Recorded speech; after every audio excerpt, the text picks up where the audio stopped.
At 4 a.m., 290 kilometers off the coast of Somalia, a lone United States Navy supply ship laden with 38 million liters of fuel and critical munitions drifts silently. Unbeknownst to them, 87 armed pirate skiffs are closing in, aiming for the largest hijack in their history. But what these pirates don't realize is they are sailing straight into a perfectly engineered trap. How do you lure and destroy an entire pirate armada in just 5 minutes? And what happens if even a single mistake changes everything? Welcome to Strategic Horizon, where we explore the most critical moments in military history and strategy. Deep within the hull of this Navy logistics ship, 38 million liters of fuel and precision munitions represent a floating lifeline for the carrier strike group awaiting beyond the Bab el-Mandeb Strait. This single vessel is far more than just a target. It is the linchpin of a U.S. naval presence stretching from the Red Sea to the Indian Ocean. Without its critical cargo, the carrier group's deployment would stall, leaving vital shipping lanes exposed and allies questioning American reach and resolve. Global insurance markets, acutely aware of such risks, track every movement. A hijacked supply ship could send global shipping rates soaring overnight, echoing the chaos of the late 2000s when Somali pirates drove risk premiums past $1 billion annually. Across the water, the pirate coalition saw nothing but opportunity. 3 rival clans, typically at odds, had set aside their old grudges for this single, audacious strike.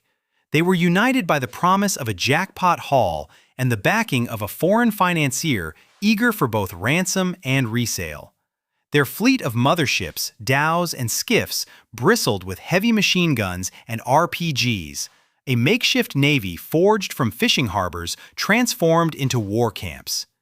Each fighter harbored dreams of their share, a ransom from the world's most lucrative prize, fuel sold on the black market, and the immense prestige of breaching a U.S. convoy. The pirates' intelligence painted a picture of a classic soft target: no visible escorts, running dark, no helicopters overhead, and no electronic signals to betray a hidden fleet. It seemed like the perfect storm. The U.S. distracted by crises elsewhere, the sea corridor busy but unprotected, and the world's most valuable cargo isolated by design. Yet, for the captain at the center of this intricate operation, the gamble was absolute. He held course with a steady hand, acutely aware that if the trap failed, a single RPG hit or a successful boarding party could ignite a floating bomb, cripple a fleet, and fundamentally rewrite the balance of power in the region. Every decision, every silent calculation on his bridge weighed the risk of annihilation against the opportunity to decisively neutralize the pirate fleet in one swift blow. The stakes were not merely his ship, but the security of the entire maritime corridor. Signals intelligence flagged the first anomaly: a significant spike in encrypted satellite phone traffic between Puntland's coastal bosses and Dubai-based intermediaries. The usual background noise of fishing chatter gave way to short, coded bursts, some relayed through new burner phones activating in villages with known pirate ties. Analysts in Bahrain and Norfolk meticulously watched the pattern escalate. Satellite imagery soon revealed 3 separate clusters of skiffs massing, each near a hastily constructed pier with fuel drums and weapons crates stacked in plain view. Overhead, a P-8 Poseidon mapped the scene in near real time, confirming dozens of hulls gathering simultaneously, far exceeding any normal fishing activity. Human sources on shore reported a sudden surge in fuel and cot deliveries, and young men being pressed into service with promises of a substantial payday. A dhow, previously flagged for modifications like boarding ladders and extra engines, was spotted moving out of harbor with a halo of skiffs in tow. Each new sensor feed, from SAR satellites to coastal radar and drone video, progressively sharpened the intelligence picture. By the time the motherships cut their AIS transponders and began loitering offshore, the coalition's maritime domain awareness system had fused every track into a single, persistent threat display. The intelligence chain moved with remarkable speed. Task force planners meticulously built a case file detailing pattern-of-life anomalies, confirmed weapons loading, encrypted orders, and the complete absence of any legitimate fishing activity. In Washington, legal advisors and Navy JAG officers reviewed the stringent rules of engagement. The operation would hinge on three critical conditions.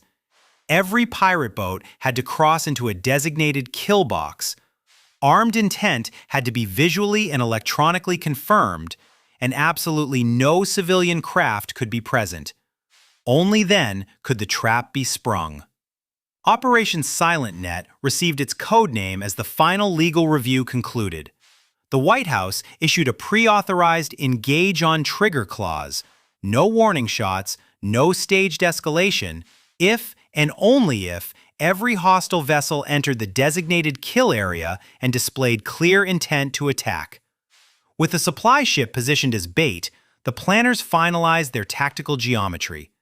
The entire force would hold fire until the pirates were fully committed, compressing the risk but promising a decisive outcome. The analytical groundwork was complete. The real battle would be fought within the invisible boundaries of the kill box. Killbox 7 Alpha stretched 74 kilometers long and 37 kilometers wide, a rectangle mapped precisely along the pirates' most likely approach lanes. Its boundaries were invisible on the water, but absolute in the operations center. The bait ship held steady at the very center, the apparent prize. To the north, an Arleigh Burke-class destroyer sat 40 kilometers off the starboard bow, its 127mm main gun and missile tubes aligned for mid-range surface threats. To the south, a second destroyer took up station 48 kilometers out, tasked with intercepting anything that breached the outer ring. Beneath the surface, a Virginia-class submarine rode silently 24 kilometers southeast of the box's heart, ready to track or interdict any larger mothership attempting to slip away. Above, a P-8 Poseidon and an MQ-9 Reaper swept the box from medium and high altitudes. Their advanced sensors fused every boat's position, heading, and radio burst into a shared, real-time tactical picture. The air and surface platforms divided the box into precise firing sectors, creating overlapping arcs that left no approach lane uncovered. The outer ring, spanning 28 to 56 kilometers, fell under the destroyer's 127mm guns and, if needed, anti-ship missiles configured for surface mode. The mid-ring, from 5 to 24 kilometers, was mapped out for precision gunfire and C-RAM missiles, each fire basket pre-plotted to catch clusters of skiffs as they closed in. Inside 5 kilometers, the supply ship's own formidable defenses, Phalanx CIWS, 12.7mm machine gun mounts, and short-range missiles stood ready to meet anything that managed to slip through. Every weapon, every sensor, every firing arc was assigned and meticulously rehearsed. In the command center, the battle commander watched a mosaic of colored tracks, knowing that once the last pirate boat crossed the boundary, the kill box would transform into an inescapable cage. At 2:10 a.m., a silent green flare arced skyward from the Somali shoreline, signaling the commencement of the attack. Pirate leaders, huddled in the shadows of their motherships, watched as the first wave of skiffs fanned out, their engines throttled low to avoid drawing attention too soon.